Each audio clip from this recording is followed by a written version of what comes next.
I want to help you run a faster marathon. And since hindsight is 2020, I want to look back on my marathon PR. I ran 2:39:32 at the Philadelphia Marathon. And this was a breakthrough race for me. It represented a 5+ minute PR in the marathon. It was my second marathon, and my first one didn't really go very well at all. And so I had a lot to learn. And whenever you have a breakthrough race, whenever you have a big jump in performance, it's usually because you learned a lot and then applied it to your training. So that's exactly what I'm gonna do with my training for my 2:39 marathon. So hopefully it can help you run your next fastest marathon. Let me first say that I was obsessed with running a better marathon than my first marathon. My first marathon was 2:44 at the New York City Marathon. And like a lot of marathons, it was very cliche. I hit the wall almost exactly at mile 20. I'll include a link down below to my race report. You can look at my splits. They are terrible. I remember at about mile 24 or 25, senior citizen blows by me, and it was like I wasn't even running at all. I was like I was staying still. And I never wanted to experience that again. So one of the things that I did when I was getting ready for my PR attempt at Philadelphia was I implemented the season before the season approach. I had a very good season of middle distance running before I built my huge base getting ready for that marathon. So I took my own advice way back in 2011, and I tried to get really fast in the 5K, the 8K, and 10K distances in the spring. Then I had a lot of volume in the summer before I went and did my specific marathon training in September and October before the Philadelphia Marathon in November. So this was really a year-long project for me. And even though I didn't specifically train for the marathon for the entire year, I was maintaining a good long run. I was maintaining 75, 80 miles a week, and I just felt really strong as well as really fast.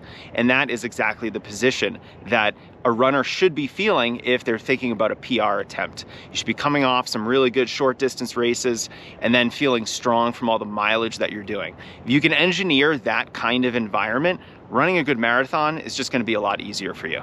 I also learned that you don't have to actually feel good for a lot of your marathon training. When I was doing my specific prep for Philadelphia in September and October, I actually didn't really feel good on most of my key workouts. So when I was doing goal marathon pace work, when I was running my tempo runs, and especially when I was doing my long runs, I felt not great. I didn't feel smooth. I felt fatigued. I just felt like I wasn't firing on all cylinders, and I was getting really worried. And this really shook my confidence. But you know what happened? I did one workout.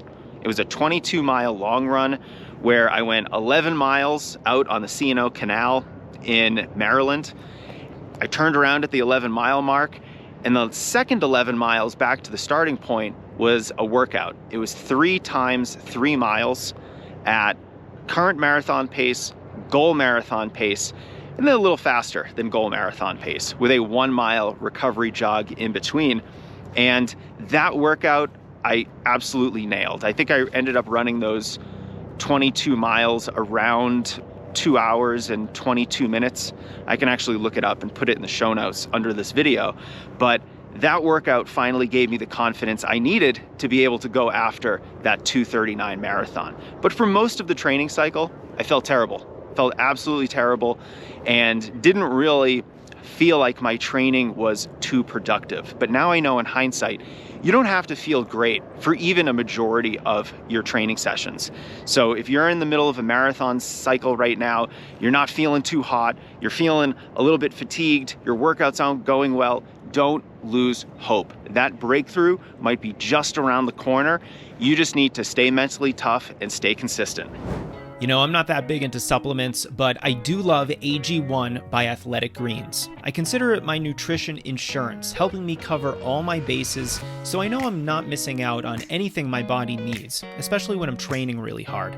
I try to eat really well, but of course, AG1 is that extra security that gives me peace of mind over my diet.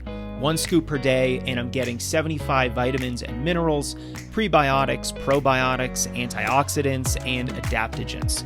You can try it out too at athleticgreens.com/Jason, and they're going to throw in a free year's worth supply of vitamin D and 5 free travel packs. Check it out at athleticgreens.com/Jason. Now, my third tip for you is to choose a really strategic tune-up race, because I didn't. I ended up running the Moraine Hills Run for the Hills half marathon. It was a little half marathon outside of Chicago. I just happened to be visiting some friends and family that weekend in Chicago, and I really wanted to run a tune-up half. The folks I was visiting were runners too, so we all did it together, and it wasn't exactly the best tune-up half marathon because it was in the state park on basically a sidewalk that wound its way through the park. And this was a majority of the surface of this half. And it was very hilly, and there were a lot of turns, which sounds not so bad, but a lot of turning at my half marathon pace just felt terrible. I was constantly sort of, trying to hug a tight turn. And it's very similar to why indoor track times are a little bit slower than outdoor track times. It's because there's more turns. And so I ran an okay race at this half marathon. And as I was thinking about it at the time, I really wanted to run either a PR in the half marathon because I thought my training was good, even though I wasn't feeling great. I thought it was really great. But I didn't. I didn't even come close to that PR. And so that rattled my confidence again. Not only was just generally how I was feeling, not only was that rattling my confidence, but also my performance in the half marathon. Because there is no better indicator of how your marathon is going to go than your tune-up half marathon. So if you really want to run a good marathon and then your tune-up race goes amazing, you could be really confident that your marathon's probably going to go well too, because you're just in great shape. And clearly you're able to race fast right now. That didn't happen for me. So if I were to do this all over again, I would have chosen a flatter, faster course.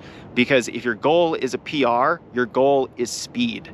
And I want as much feedback that I am able to run fast as possible.